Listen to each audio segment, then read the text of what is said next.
Hi, this is Aaron Azarod, and welcome to the 24th episode of the Truth Island podcast. Logic and emotion are typically regarded as being in perpetual war with one another. We, on one hand, probably know someone who is able to keep their emotions fully in check and act like a chess master at all times. Conversely, we also know someone who has submitted to the emotional chaos that often engulfs this world. The man, for example, trying to return something at the checkout counter, years after purchasing an item with no receipt in hand, who believes that in his fury and anger alone, he will be able to change the circumstances in his favor. Our emotions, however, are not all bad. They allow us to rise to the occasion and become angry, sad, or joyful when the occasion merits. After all, who in their right mind would want to attend a birthday party with a group of people trying to quietly solve crossword puzzles and Sudoku? Perhaps a more appropriate description for this balance would be the term emotional intelligence. It is often said the emotionally intelligent person knows how to laugh best at a party, fight passionately for what's important to them, and know how to display remorse when they have done something wrong. But perhaps in order to improve our emotional intelligence, a bit of logic is required. Joining me now is Sam. Sam, can you tell us what observations you've made when working with children and how best to regulate emotions? Well, I've noticed that children and everyone who was a child once is operating, has internalized a particular mode of operation when it comes to our feelings, our emotions, an operating system, and part of growing up, and even from a child to middle school, from middle school to high school to college, and college to young adulthood and beyond, is beginning to recognize our origin story.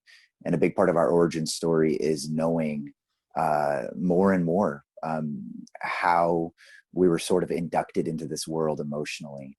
Um, a couple common ways of thinking about our feelings.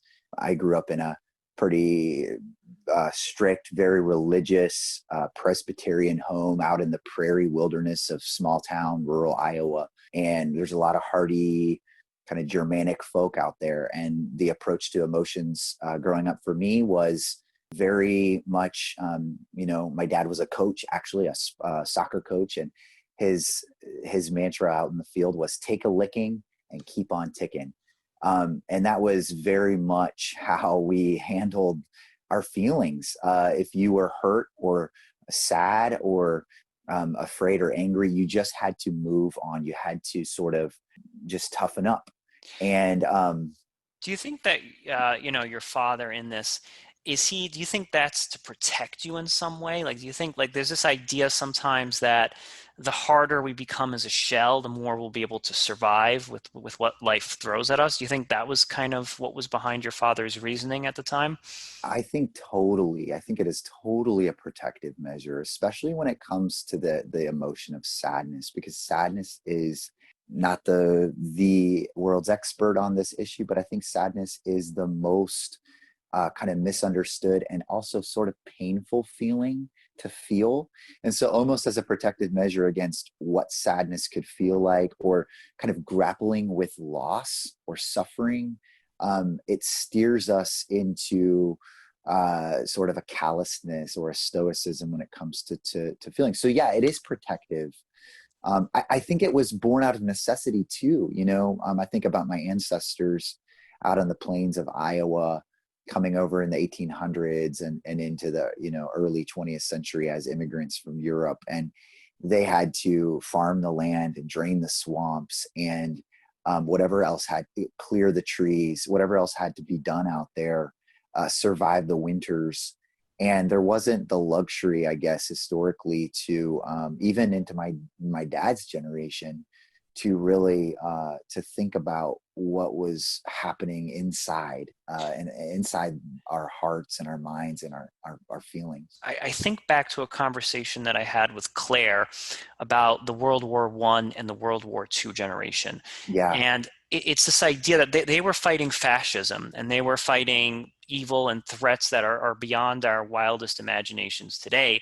And I think it was perhaps a luxury to be like too involved in your emotions at that time. Like there was so much asked of you, and there was so much that you had to Yes. perform at that time because the stakes were so high that I think there's this construction that being too involved in our emotions is a form of selfishness and not really being a part of the collective. Yeah, totally. And as a result, my sort of the MO that I internalized even into adulthood, especially, I remember kind of a turning point for me around middle school, high school. I was called on to be a really good kid. My parents were running this school for troubled kids, and I had to sort of be an example and sort of different, and so kind of that combined with just all of my upbringing, I developed kind of an internal coping mechanism that I inherited from my parents and from them from their parents, to dismiss and disapprove of any kind of negative feelings. There wasn't a lot of room or space to be unhappy or to even dislike something. It wasn't really up for debate. You just had to accept and put up with things, and to do anything else was a shirking of duty and sort of familial responsibility. And so I grew up with a kind of an estranged relationship to my feelings. No, it's very interesting that you mentioned the middle school thing, because I Yeah, think that parents and society at large are very tolerant of the third grader that throws a tantrum. Like yeah, we can yes, accept that, but I think everything comes to an end once you hit like seventh grade. yeah, And it's not only your parents that are going to be a lot harder on you, it's also your yeah, peers. Like if you start yeah, crying or very emotional at that age, especially when you're hitting adolescence, you will be ostracized from everyone around you. You'll be considered the weak boy or the weak kid, and yeah, some might argue that that's a rite of passage. Like in order to yeah. survive in this world, you do need to develop a harder shell. But I'm wondering, what's the balance with that? Yeah, I think the balance there is that caregivers, whether that's teachers or a guidance counselor or a pastor or a spiritual leader, but especially parents, have to take a really proactive. I don't think micromanaging is good. I really, by the way, really look down on, not look down, but I'm very wary of parents who check their children's texts, or have kind of an invasive relationship with their children. But I think you can have like an intentional and a constructive relationship to your children, or your the young people who are in your charge, to help them cultivate emotional intelligence through kind of a process of coaching and nurturing and drawing them out, and that never, that the need for that, the urgency for that, never dissipates throughout our lives. We need people around us to be asking us good questions, and we need people around us to be listening well. And we in turn have to do that for others. It's that kind of process. We're poured into, and we pour into others. And I think that's how young people make the transition from elementary school to middle school, from middle school to high school, from high school to college, and then into young adulthood, is that they have that modeled for them, and then they actually have that done for them, and then they're ready to do that for others. But you never stop having it done for you and doing it for others. And I think that's how you make the transition. I mean, I guess there are some kind of, you could call them child prodigies or something like that, just special cases where it's like they can just do it on their own. But I don't think that's really how it works. Generally, you've got to have coaches along the way. Well, one other thing that I always get lost in debate here is, let's say you have a child and they're having some great difficulty. Do you think like maybe a hybrid compromise here is that the father or the mother listens to that problem and says, hey, it's okay for you to confide in me and be this expressive, But when you go back to school, you're going to have to kind of toughen up a little bit, because I do see both sides of the coin, that if you're too expressive with strangers or you're too expressive in the public arena, you will become a target, and people will take advantage of you, and people will try and Yeah. exploit you. So I'm wondering, how we set up these mechanisms in our world where there are places for emotional expression, but at the same time you're also learning the toughening up skills that are going to help you survive in this world. Yeah, that's a great question. I think that another prevailing mode of operation, I keep using that phrase, but for parenting is to let children feel whatever they want to feel all the time, and Mm, for them and for you as a parent to allow them to have full expression, to give full vent to what they feel. And I think that's not helpful either. That's kind of, the pendulum has swung to the other side there. And I think there's a spectrum. I think that we all grow up on a spectrum of kind of emotional operating systems, right? And but the goal, I think, for parents is to model and then instruct young people how to do that in a kind of a safe way.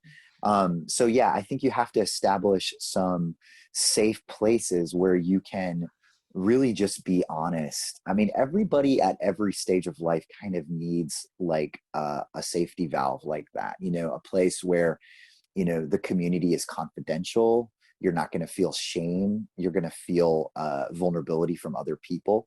So I think parents can actually express some vulnerability with their children that is actually really helpful, and not doesn't cross a line.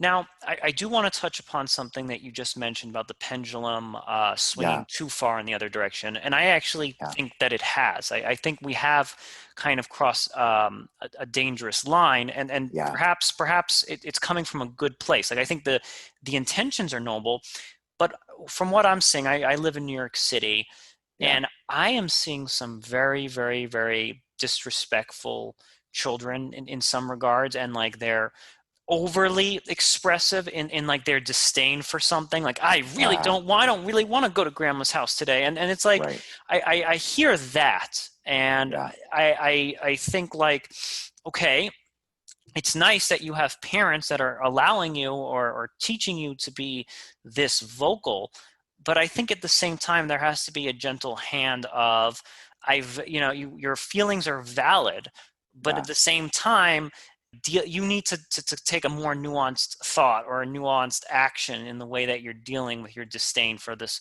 unpleasurable activity right now. Totally. I think that children need to be raised in community. I mean, with a sense of like the village aspect of our lives.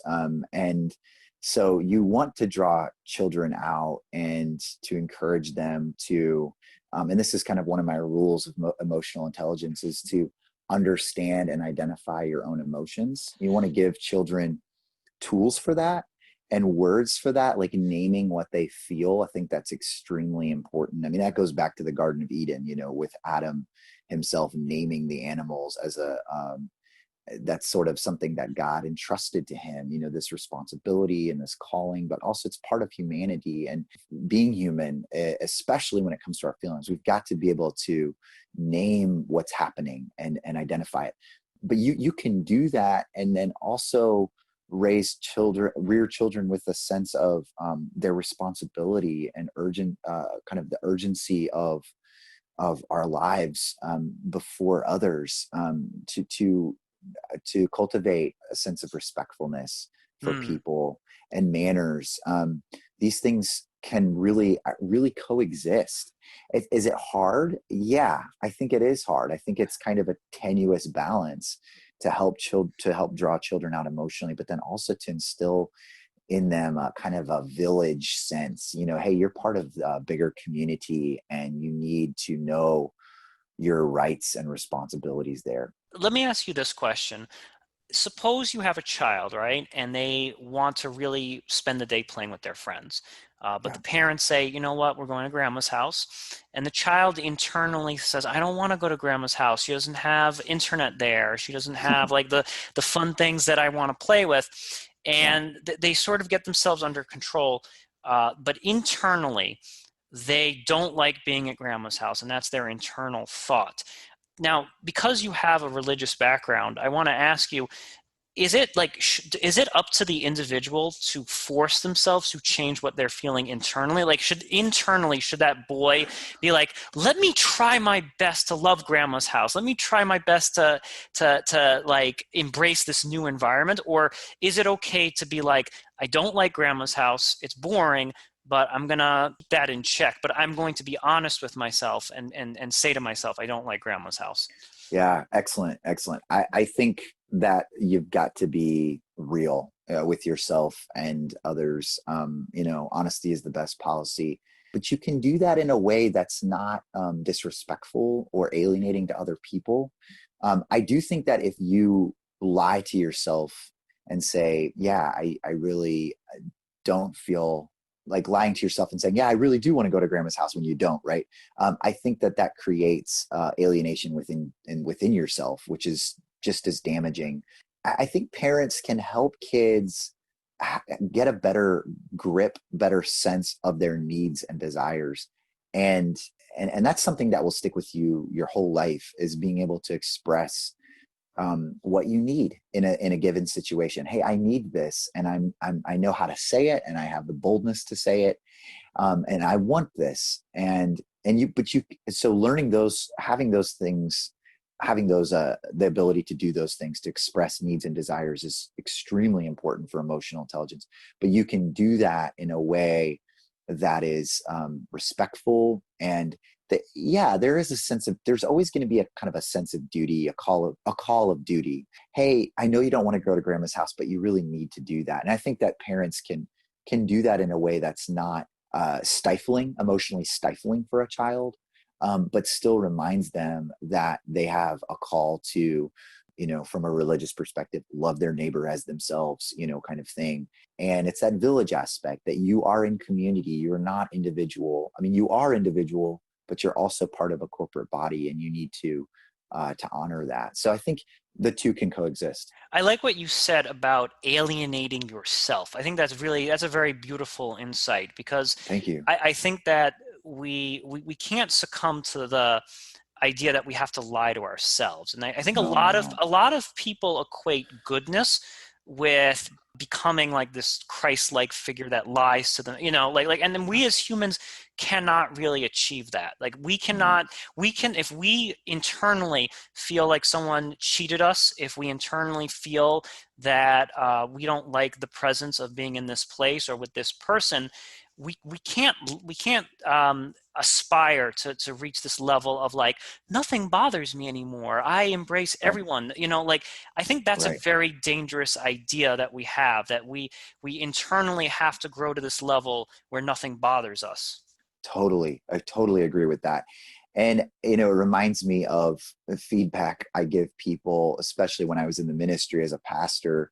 If you have an issue with the way that something's happening at the church, or you have feedback for a sermon or for a service, or anything like that, you can be honest with me. You can tell me the truth and what you're feeling, that you didn't like that, and you think that it could be better, and here's a way it could be better. But speaking the truth in love, which is actually a quotation from scripture, is so important. And the two can coexist. They don't have to be mutually exclusive. I know that's not exactly what you were asking, but it did remind me of, hey, you can be honest, but you don't have to be mean about it. Yes. Um, Yes. and that's so important for our relationship to other people. But I fully agree with you. The goal is not some kind of nirvana of the mind, nirvana of the heart, where we are just, or some kind of ethereal, Christ-like goal, objective of almost emotionless, almost kind of like a neutered emotion.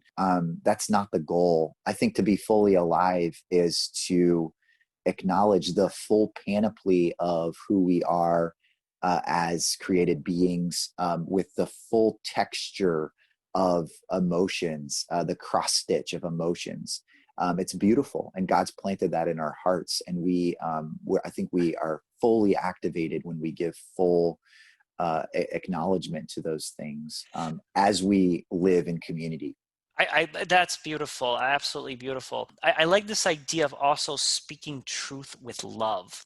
I mean, Yeah, this is like one of the things that people don't know how to do, because no, we live in this world where it's like, you're wrong, and I'm gonna blow your mind with some truth right now, and I'm gonna be extremely disrespectful as I do it. People are gonna be clapping behind me, and there's gonna be yeah, this whole orchestra of people supporting me and my truth, and you're gonna be defeated, and your head is gonna go down in shame. And it's like it doesn't have to be that black and white. And I like what you said, because let's just say that you were giving that sermon, and the guy just stood up in the middle of you giving that sermon and said, "You suck. I hate this. This is boring. You're way off whack." It's like, that's perhaps truth that's not grounded in love, because he's trying right, to tear you down, he's trying to humiliate you, and he's trying to get an audience for his ideas. yeah, Whereas thinking about it, like, I like Sam, I like the things that he said, I like him as a person. I disagree with what he's saying right now. Let me find that magical moment. Maybe it's not even today. Maybe it's 3 days later. I come to the church on my own and have a conversation with him. yeah, That's truth out of love, yeah, where where right. where you're talking to that person and the stakes aren't as high. Exactly, exactly. I moved back to small town Iowa right after my 28th birthday. And I could not have done the work of small town ministry. Small town communities are great. There's a sense of community and camaraderie. And, like they say about Iowa, we'll give you our shirt off our back and a back to go with it if your crops should happen to die. That's from the Music Man. So there's this sense of like, we will do anything for you. We'll shovel your walks when it snows. We'll mow your lawn when you need that. We'll bring a casserole by and all that stuff. Well, I'm leaving New Um, York now. Goodbye, right? yeah, yeah. I mean, it really is awesome, And so there is a Mayberry, quality to the small town, but there's also a dark side. People are very catty and cagey and Mm, gossipy and won't talk to each other for years and years and years because one little thing happened. And stepping into that as a young person who looked and looks extremely young, was really challenging and intimidating. And I don't think I could have done it if I hadn't done some hard internal work myself before I went there. Some jackhammering of the soul and some laying of some fresh concrete. And I needed to do that. And I grew up in small town Iowa where there was stigma about therapy and counseling and getting professional help for emotional stuff because only people who really, really messed up did that. It's kind of like exercise. You only exercise if you're overweight. That was the thought back in the early 90s, and in it's small town. completely the opposite. It's the people who Yeah. exercise every day that are less likely to be overweight, Yeah, exactly. It's totally changed. But the therapy thing, definitely there's stigma. But I could not have done what I did. There's an old saying, Puritan New England, that it was the pastor or the parson was the smartest person in town. He was the one that had gone to school the most and had the most books, the biggest library, who was the best read, and all these things. And I think there's some truth to that still, but I think what's more important for ministry, but it's not just ministry, it's any kind of institution or organizational leadership, is the person who is in leadership needs to be the most emotionally intelligent. And that's what really matters. I think that's the most important thing. And you only get that through hard internal work.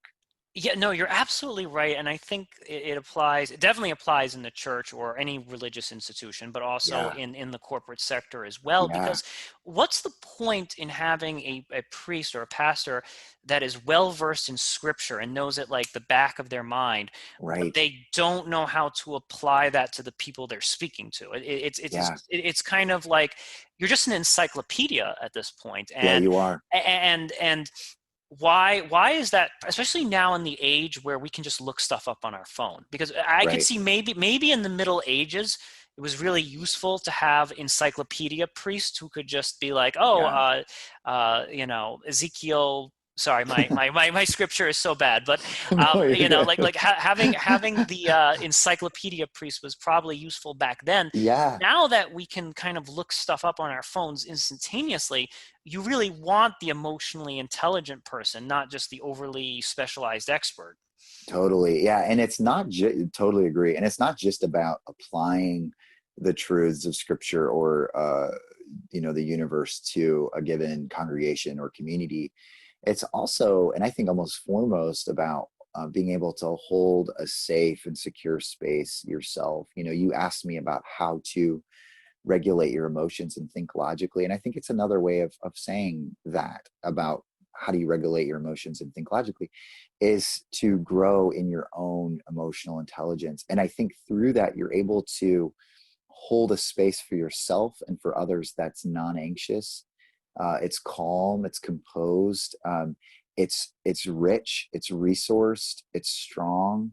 It doesn't succumb to the local politics of a church community or Mm. synagogue community or a small town community. It's able to just hold a space, and the only way you can really do that is by doing work on yourself. And the secret is that there is some loud and cacophonous initial work that has to be done when you enter therapy or counseling, even if you don't think you need it. But then there's the realization that you will have to always be a work in progress, even as a leader. Yeah, absolutely. It's funny you mention this because in Buddhism, for example, if you're a Buddhist monk, you are prohibited from engaging in politics whatsoever. It's actually against the religion. So that if you're a religious figure, you Yeah, cannot enter politics at all, because just by virtue of entering politics, it's believed to corrupt the soul. Even if you have perfectly, sane and logical political stances, once you enter that realm, you now have stake in the game in some direction, and now that's all of a sudden that you cannot be a pure soul and be engaged in politics in any such way. totally. I have my Catholic farmer friend from Benton County, Iowa, which is eastern Iowa. He always said to me that, the most important degree for work in the local church is a degree in political science, because, and it's not necessarily that you're going to be on the city council or doing local politics, but just the politics of a given church, who the influencers are and kind of who holds the weight. And I ran up against a lot of that stuff, and it was threatening. Like there was a man on the session or the consistory, which is basically the church board, the church council, and this man had been there for years and years and years and years, and his father before him, and he was the age of my dad. Right. And I'm kind of his boss, but he's kind of my boss, and he's the person that everyone would go to, if they needed to, even down to change a light bulb in their house or whatever. That he was like the honorary son of the older generation, and kind of the honorary, if you will, president of the congregation, without even that being an official title. He was just this guy that had so much influence, and we butted heads. It was like he wanted control of the congregation, and I did, but not really, because I don't really care about that kind of stuff. Right. I'm a millennial. We have different priorities, you know. But it was a cause of contention, and I don't think that I would have been able to navigate those political waters with a sense of calmness and I think a firmness of identity. That's where it comes down to. It's like I never lost sight of who I was. Now there were Right. moments where I doubted it and despaired and had dark nights of the soul, but I never lost a sense of who I was. And I think that's the ultimate goal of this process of emotional intelligence, is kind of knowing who we are in the deepest sense of who we are, and nothing ultimately shakes that. The thing I'm also thinking about here is, I'm sure you've heard the phrase, politics is the art of compromise, right? Yeah, And totally. we always think of compromise as being a positive thing, like, oh, I'm trading up something. But I think that when you're in service in this kind of capacity, you Yeah. don't want to compromise core principles and core No. ideals about yourself in order to look better in front of the community. I think as a priest or as a leader, you have to actually deal with the fact that, oh, all of these people kind of hate me right now, but that's okay because I'm so confident in myself, or I'm subscribing to these higher principles that Yeah. I can take the rocks. Like, it's my job to take the rocks, not to just be around to take the flowers. Totally. Yeah. I really think that the only way you're able to do that in any role of leadership or influence, or not even leadership or influence, just wherever you are, is to do hard internal work on yourself. Yeah. And I know it sounds like I keep coming back to that, but I think that I cannot imagine stepping into 3 years of ministry in that community as a pastor, and everyone was older than me, Sure. um, I could not have done that if I had not sort of submitted myself to, about a year and a half to 2 years of professional counseling beforehand, professional therapy, and some education in this area. And by no means am I a certified counselor or therapist or anything like that. I'm not. I'm kind of an armchair armchair person on that stuff, But I could not have done that if I hadn't done that job of leading that congregation, if I hadn't preceded it with some really hard work. And I don't use that phrase lightly. It is hard and uncomfortable work to know your story. And that's, I mentioned earlier the role of emotions, and how we have to constantly do the work of understanding and identifying what we feel, and naming what we feel, right? But we also need to keep in mind the sort of the bigger picture of our life story, and to know it, and to focus on the core memories of our past and the core stories. And these two things are interconnected, because we will know, the more we know about ourselves, the more we'll know why that person's comment stung so much. Right. It Yes. hurt us so much, because this thing, because we know ourselves, and we know what makes us tick, and why we value what we value, because we've done some reconstructive work on our story, and we can look back and know with more of a sense of coherence who we are and where we came from. And a lot of that has to do with core stories and core memories that happen when we're young, and those things stick with us and shape us and lead us to feel certain ways under certain circumstances. I mean, part of the reason that guy felt so threatening to me, that guy that I mentioned just a few minutes ago about,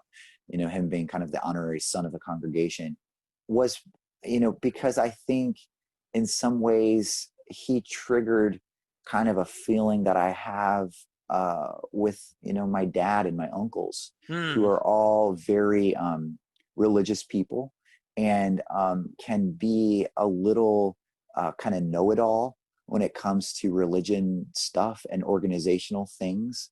And I felt like a kind of like a like a boy again, like I was sort of being talked down to. I remember on one occasion he said to me, "You're just so young, we've got to teach you how to do this job." You know what I mean? Wow. Right. And it's like And you had gone to school and trained for all this. And yeah, and exactly. and the thing about it, Sam, is that had you not done that really incredibly hard work of knowing exactly who Sam was, Yeah, you might actually just be muscled along and go with what he's saying.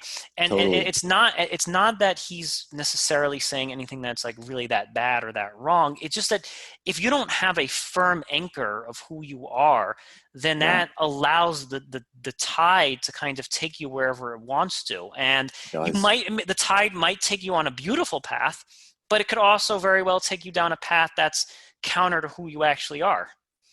It does. Yeah, exactly. And I think if I hadn't done some of that work before I met this guy, I would have been more reactive towards him. It would have been more.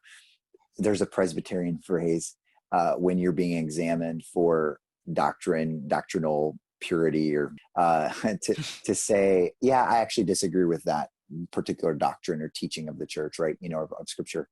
You say, okay, is this merely semantic, or does it strike at the vitals of religion? And Huh.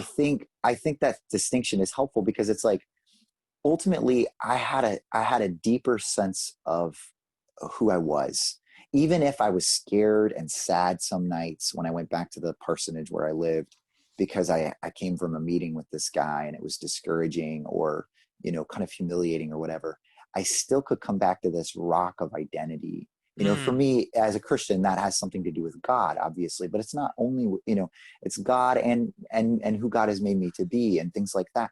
But I had this rock of identity that I could climb back onto. And I think that I would have been reactive towards him if I had felt more threatened kind of at the core, if it had struck more at the vitals of who I was. But it was just semantic at that point, because I had already sort of crossed the threshold of emotional intelligence, where it was like, all right, I know this guy is difficult and he's making life hard for me, but it's not what he's saying and who he is. Ultimately, it cannot. It cannot. It's the rains and the storm of who he is cannot wash away the rock on which I stand. I like that. Yes. Yeah. And the other thing is that it allows you to deal with consequences a lot better, because I feel like, when you stand up to authority figures like that, and I've actually done this quite a bit as being a teacher, there are consequences. Like Yes. you will Yes. face the wrath. But what I like about this is that when you have a strong sense of self-identity, you can get Yes. fired or you could face the consequences, and you Yes. still come out okay. You still say to Yes. yourself, okay, I have less material possessions, I have a smaller Yes. paycheck now, and all these other nasty things, but I'm still Aaron, you're still Sam. And that's Yeah. like the most important thing, that we Yeah. still leave with our dignity and our self-identity intact. I think that far outweighs any of the material comforts that a job gives you. Yeah. And I just urge people to acknowledge that in each other. No human can confer core dignity upon another human. Only, ultimately only, God, or if you will, the universe can do that. Like, I can't confer to you your sort of inherent dignity as a person, as a unique person, who you are in your uniqueness. I don't have the authority as a human being to do that. I don't have the creative power to do that, right? But I can call it out of you. I can see it and acknowledge it and encourage it and rejoice over it, help you be more firmly rooted and planted in who you are. And again, from a Christian perspective, who God made you to be, right? And help you discover that. That's all we can do. We're just like, we're spirit. All we are to each other is like a spiritual and an emotional midwife. We didn't create the baby, and the baby's going to come out one way or another, right? Like, but we can help it along. We can help it Yeah, along and guide it and just be there for each other. And I think that's the greatest gift we can. And I think one way of referring to that is just love. We can celebrate each other, and but also sometimes we have to have words of confrontation for each other and challenge. definitely. And I want to actually move the conversation along a little bit back to the sphere of emotional intelligence. yeah. So if we're thinking about confrontation, I'm going to give you an example of something that happened. I was working out at this gym for a while, and I found out that they were cheating me. I found out that people who had been members for way less time than me were paying a lot less, and I was paying a lot more. Mm, And I couldn't just be timid in this moment. Like, just being no. timid in this moment was not going to get me the price that I wanted to. And I have to give my mom and my girlfriend a lot of credit here. They kind of pushed me when they found out how much I was paying. They were like, "You got to stand up for yourself." And Yeah. like, Yeah. Yeah. much love and kudos to them for doing that. But Yeah. For I real. realized that, like, there are these moments in our life where you do have to be really assertive at times, and you do Yeah. have to kind of toughen up and be like, no, I am paying this amount and everyone else is paying that amount. And I'm wondering if you can kind of walk me through this process, because we want to regulate our emotions. But Yeah. when we think about regulating our emotions, we always think of it as being this stoic that just puts up with everything and just becomes a carpet that people walk on. And that's the ultimate form of stoicism, where people just walk all over you and you're eating it up inside, but you react in a way that's like, totally understood. I got you. Right. So how do we know when it's okay to kind of unleash a little rage into the situation? Yeah, great question. First of all, and I think this is always important to say as a friend, is just I'm sorry that that happened. That must have really sucked, and not giving you a great feeling to be taken advantage of in that situation. But to answer your question, I think that there is a place for rage. There is a place for confrontation. I have a hard time advocating for myself. Right. I don't like that part of myself. I feel shame about that. I'm just eager to please and get along with people and keep everything on an even keel. I That's kind of my mode of reckoning with my emotions that I have operated out of since I was a child, honestly. And that goes back to family stuff. And I still operate that way. I have a hard time advocating for myself in the workplace and with friends.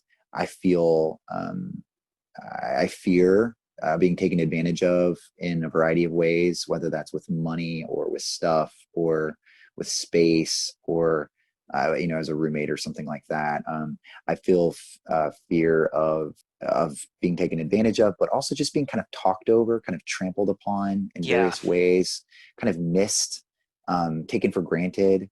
And I, I I don't like that part of myself. I wish I was more bold and more, I sometimes see really like confrontational people and I'm like, I wish I had a little bit of that. Um, Yes. at the same time, I'm learning to sort of like, I can't underscore how important it is to say that the scaffolding is always up on our lives. We are, the orange cones are always out, the yellow tape is always out. We are always learning and growing, and I Yeah. hope that I continue to learn. And some of these things that we're talking about are decades long processes. Sure. And so, you and I are just about the same age.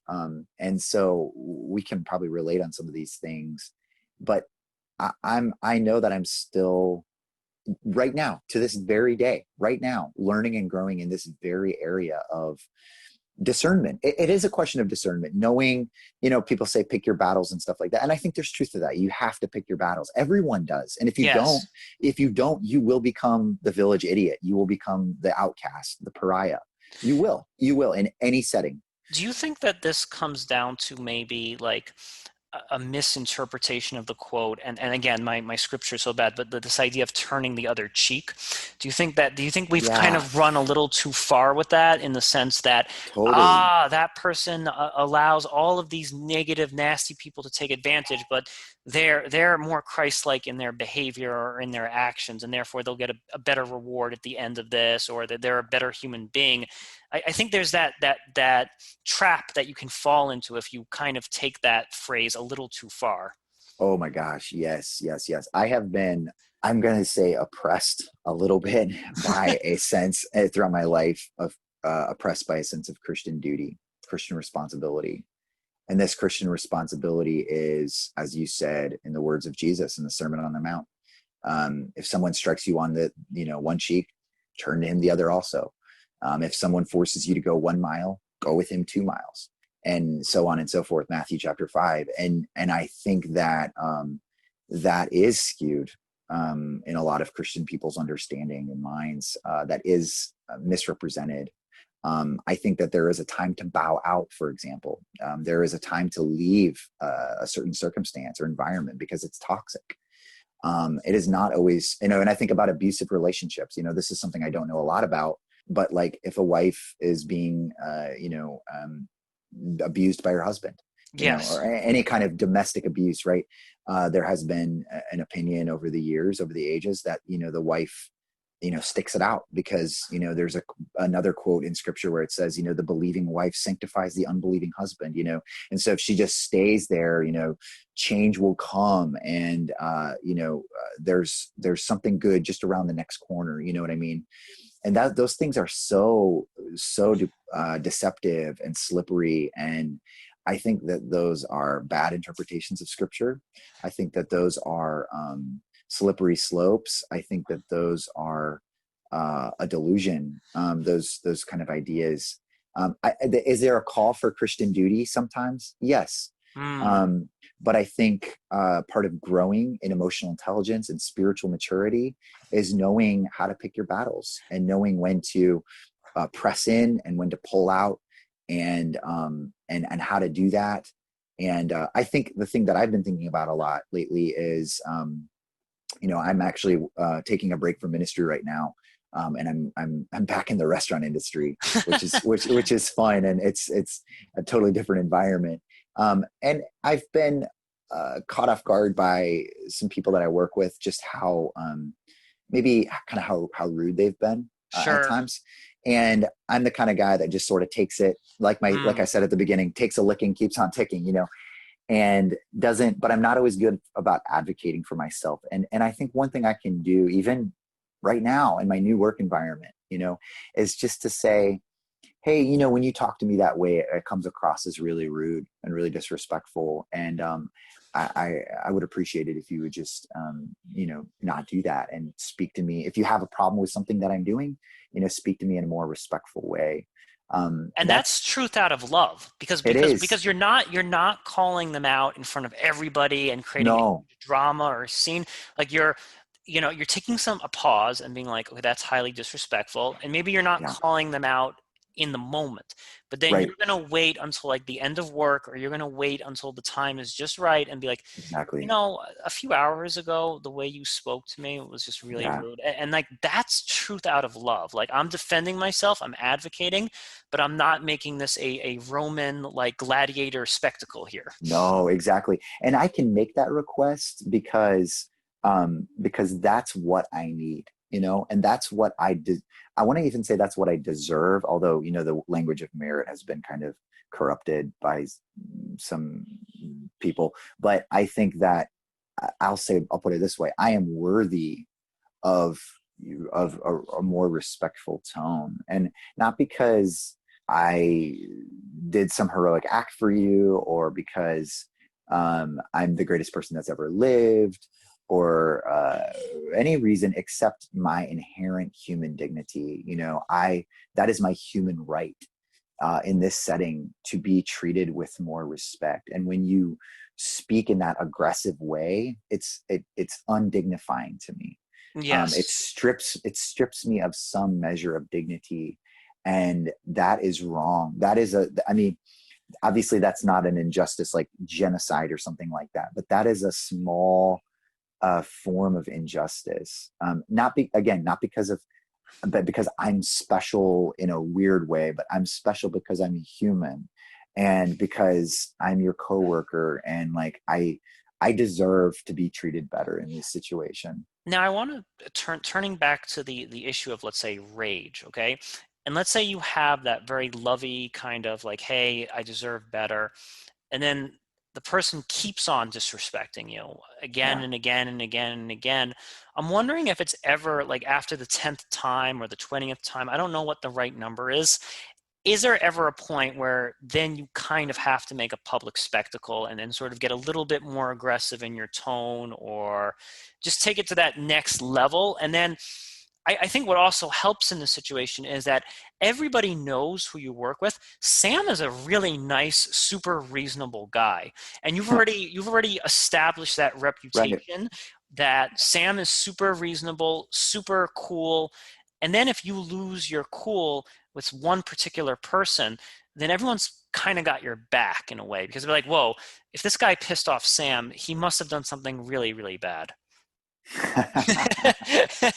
I love that. That's great, dude. Thank you for the benefit of the doubt. I think that there's so many. There's several examples in scripture of what people call righteous anger. Moses kind of losing his, you know Yes, and what. smashing the Ten Commandments, right? Exactly. That's exactly what I was thinking of. And then, you know, another famous one is Jesus going into the temple and driving out all the money changers and the people that are selling stuff because, you know, they've corrupted the temple of God. They've turned this house of prayer into a den of robbers, you know. And so people refer to those passages and say, okay, there's a place for righteous, people call it righteous anger. Yes. But then I see, again, I'm in the deep in the Christian community, so that's my exposure, right? But I see Christian people, evangelical Christian people, abusing those ideas, and they say, oh yeah, you know, they warrant their response of, which was honestly just disrespectful and angry and distasteful in every possible way, but they warrant it because, okay, that was righteous anger.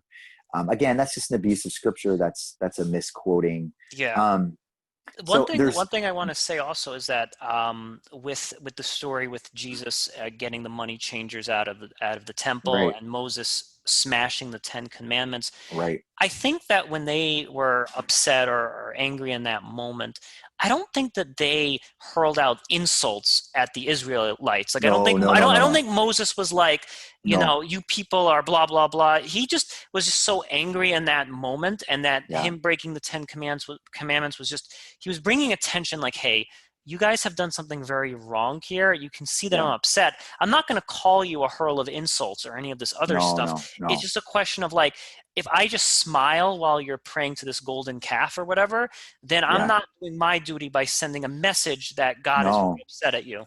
Yeah, exactly. That would be a failure of leadership on his part, you know.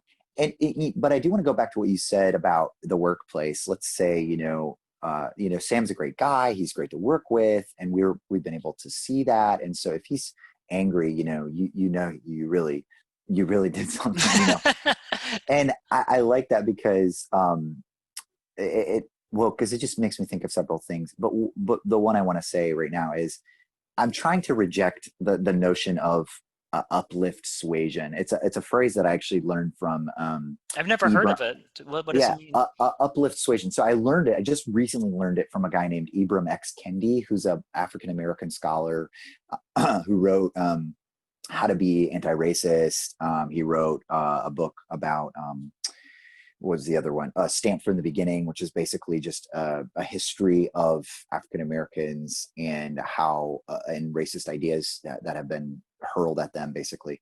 And so there was this idea, and I know I'm kind of going around about here a little bit, but hopefully I'll bring it back. The uplift suasion idea was this idea common among African Americans and white people throughout, you know, American history, that if Black people are just good enough or just prove themselves enough, commend themselves enough through achievement, through good character, good whatever, Mm, that they will kind of earn the respect of white people and white society. And so there was this idea of like the talented 10th, which was like the talented 10% of Black people.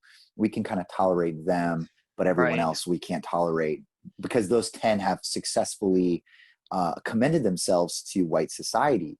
And Ibram X Kendi, this race scholar, basically, he says we've got to continue every generation to reject this idea of uplift suasion. You can never do enough to commend, and I think that's true emotionally too, in any workplace, in any environment, in any family, and any organization, institution.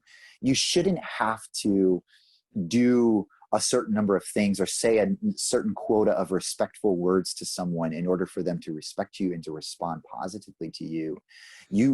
That is just the baseline of dignity, is that they treat you with respect.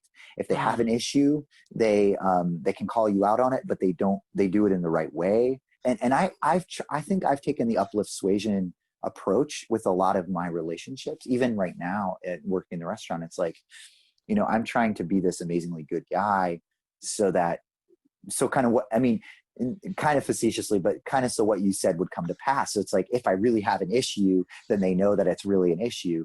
But I think the better tack is just to call people and in a sense, demand people to at least a base level of dignity and respect all the time. And to just rely on saying, here's what I need.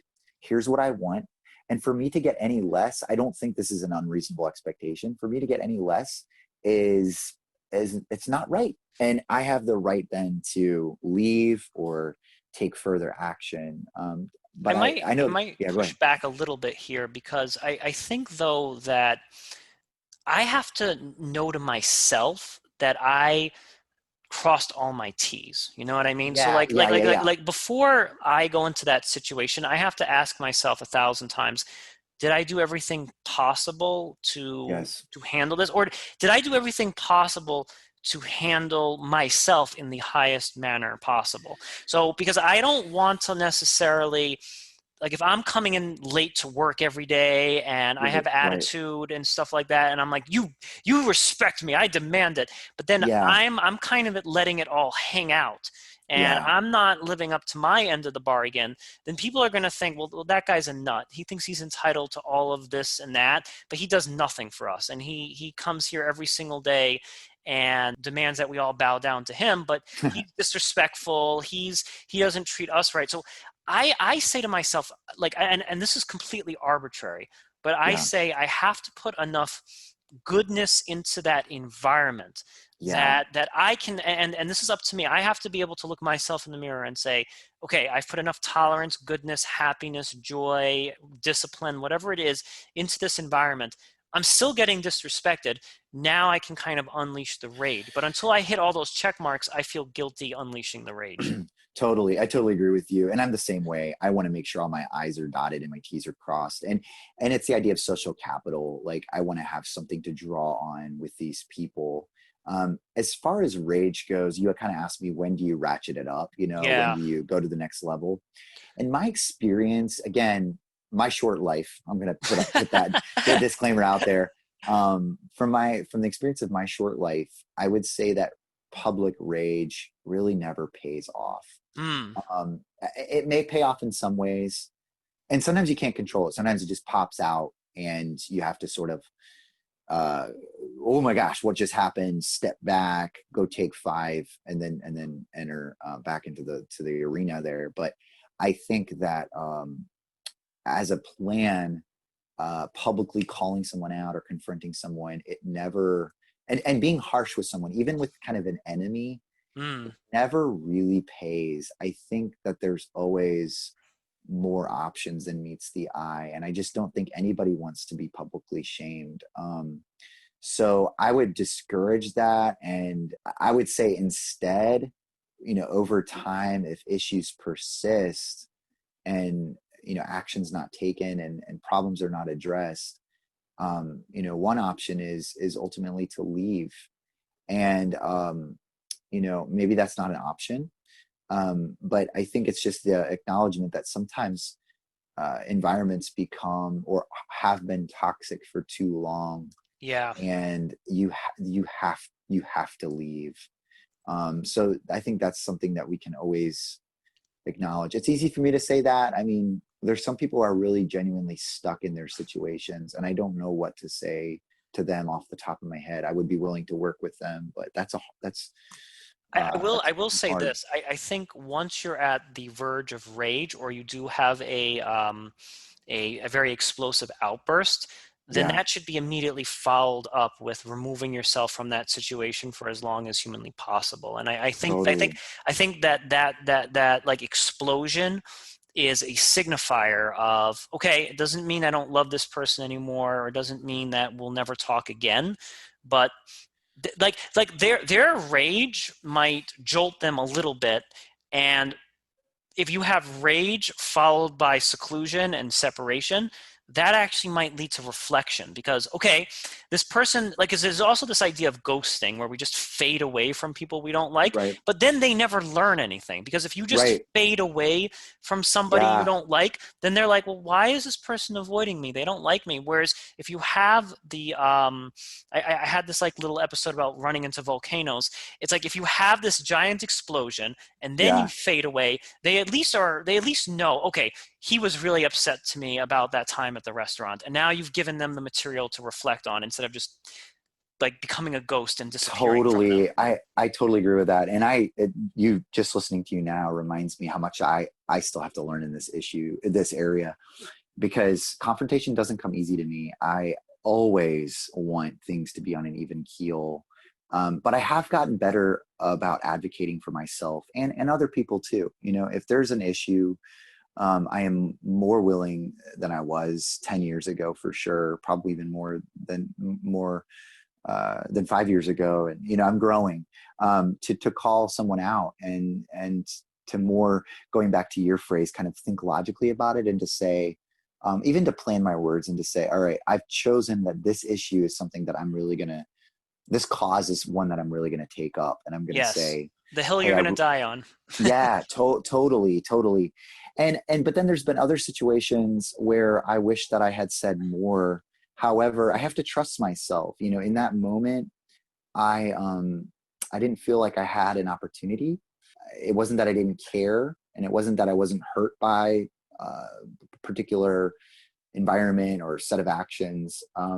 But I didn't speak up in the same way, and not to and to catch myself, because immediately I feel shame, and then I'm like, man, I'm such a weakling. I'm such a wuss. I'm such a Yeah. doormat. And to just to be patient with yourself, and great to extend grace to yourself like you would someone else. Um, I think that's important I too. think the way to kind of end this off is this idea, like, let's go back to our child, right, that doesn't want to go to grandma's house. I think the right thing for that child to do is figure out a way to cope with the fact that they're going to a place that doesn't make them happy, but at the same time respect grandma. And then it's up to that child to develop the emotional intelligence of being like, Mom, Dad, we spent this week at grandma's. Next week, can I go to Andrew's house? Yeah. And Yeah. figuring out that right balance of like, I'm standing up for myself, but at the same time, I'm not like being hyper aggressive. Sam, thank you so much for this conversation. Thank you, man. This was great. Thanks so much. This concludes the 24th episode of the Truth Island podcast. I'm Aaron Azrod.